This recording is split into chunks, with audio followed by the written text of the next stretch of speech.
Hey everybody, today we're going to go over all of the tips and tricks that I know on the Lionspire map for both attack and defense. Let's start off with attack. First, we start off with an epic charge, but what we should do is immediately make your way to one of the battering rams. The left ram is usually going to have more people fighting on it, but it's going to be the first one that gets targeted by the enemy catapult. So if you choose the left ram, stay mobile and keep some space from your team to prevent a catapult shot from taking all of you out.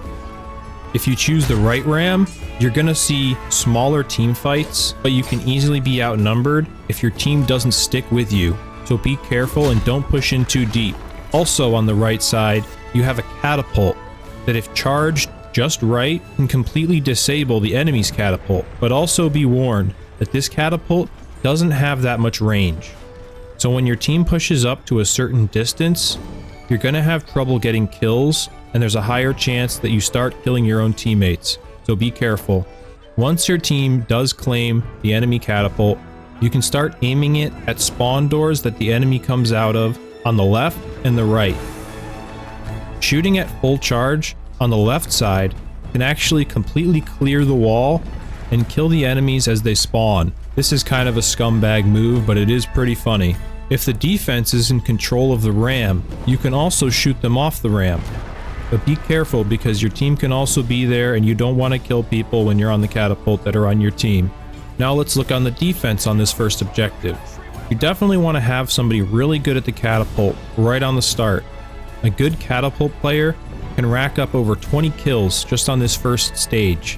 But when talking about defense, the main thing you want to remember is where the objective is and how far you can push forward without getting swarmed.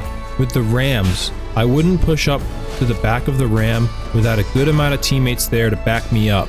Back on the attack side, once you have the ram pushed up to the gate, you can start launching rocks right at the gate instead of using the ram. But I would only use this tactic if your team is actually struggling to take the ram, because if you try to shoot at the gate while your team is also trying to use the ram, you might start killing teammates. So keep pushing those spawn doors with the catapult. Try to prevent the enemies from even getting there so your team can easily take this objective. If you're not much of a catapult user, then you should pretty much just be fighting on the ram the entire time, pushing up whatever ram your team has chosen. And if you're more of a flanker, you should push along the left side as soon as the match starts. Try to clear them off that catapult as soon as possible, and you can also push to the front of the rams and clear the way for the rest of your team. But be careful not to overextend here, because if you overextend while pushing the rams, you're gonna get killed by the piranhas. Once you have the ram to the door on the attack side, you can protect your objective players from spawning enemies and pretty much be waiting outside of the spawn doors for anybody to drop down and kill them right away so that they don't start attacking your teammates who are on the ram. Do all this stuff and it's going to guarantee an easy win on this objective. Now on defense, you obviously want to try and keep the enemies off the ram to prevent the win, but it won't mean a thing if they still have control of the catapult. So if you have a few friends, try and walk over to the catapult and destroy it, or beat the user. This can be a suicide mission sometimes, but if your team can control the ram and you can control the catapult, it's going to be an easy win for the defense. Alright, now you took the front gate, but the path forward is a little congested. You can just wait for the path to clear on its own. But if you go over to the right, you're going to notice the wall is completely blown up. So you can just walk right in and clear the way forward over there. But this begs the question, why the hell did we just walk a battering ram all the way up the beach and destroy a freaking wall when you could have just walked straight in the whole time? Chivalry logic. But anyways, here's the next decision you're going to need to make. There's going to be 3 lanes to get to the town square. There's a left flank, a right flank, and right down the middle. Most of your team is going to go right down the middle. The people who think they're special are going to take the left flank, and all of the good players are going to go to the right flank. Now let me tell you why you should choose the right flank here. The middle is very congested, and you're very likely to die here from getting poked from some random guy or getting body blocked by your team. And the left is where 2 of the spawn waves are on this objective. The enemy spawns right up those stairs to the left, and also in the back area on the town square. It doesn't matter, you got 5 guys with you. If you push the left side, you're going to get swarmed by 10 guys, and you're going to lose that push.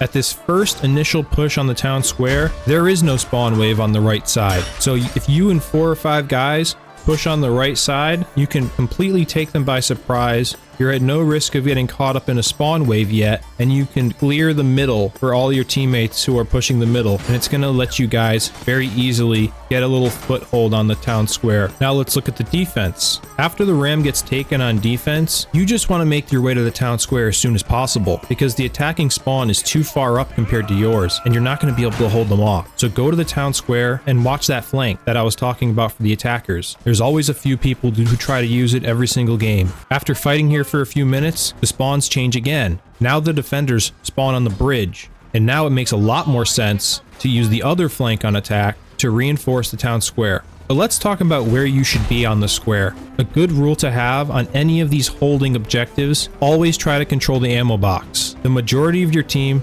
should push up to the ammo box on attack, while the other portion of your team tries to hold the lion statue, which is going to protect you against the flankers who are going to try to go for multi-kills to take back control. After your team has control of the square, start pushing up on the bridge just a little bit and completely stop them from ever having a chance to touch the square again. And it's the exact same thing on defense. Defenders should try to block off the ammo crate with engineer walls, but also need to watch out for the ballista that's posted up on the archway. It has a perfect line of sight to the ammo box, and it's going to deal a lot of damage in your team. So put up engineer walls near that ammo box, stop your team getting torn up from that ballista. Once control of the ammo box is lost, this objective is pretty much over. Best start setting up for the next one. Alright, you took the square, and now you have to cross the bridge and destroy the banners. This is the biggest and most clustered team fight on this map, so here are some things you can do to take the bridge. At first, you're gonna spawn kind of far away, but when you get to the team fight, you should try and only attack off of counters and reposts so you don't get destroyed by stray attacks. And you can also try and flank around to the left and right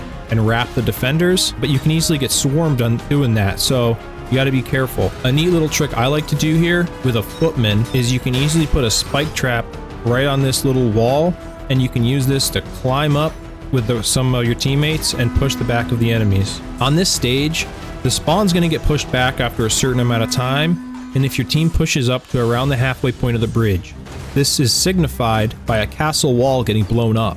So once this happens, it gets much safer to push up as the defenders get signaled and start defending the banners. Once it's safe to do so, you should try to bring up ladders from the pile on the bridge and build them.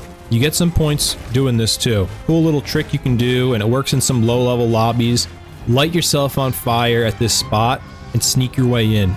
You can push the left one or the right one, or you can just turn around and jump on this ladder and climb up and take out the middle banner. Lighting yourself on fire can mask what team you're on, and I've had entire teams let me walk right past them. But experienced players aren't going to get fooled by this. Still a fun little trick. When destroying banners, the best weapons to use are pole arms. You can reach over NG walls, or you can use an attack engineer to destroy a banner with only a few hits. If there are enemies near the banners, try to attack off of counters for easy hits on the objective. On the middle banner, you can actually walk along the edge of the wall, make it a little bit harder for them to hit you. And on defense, you want to hold them in place on the bridge as long as possible. Don't let them get past the ladders, and don't let them get to your ammo box. Once they get to that point of the bridge, that's when your spawn gets pushed back, and it's time to retreat and protect the banners for as long as you can.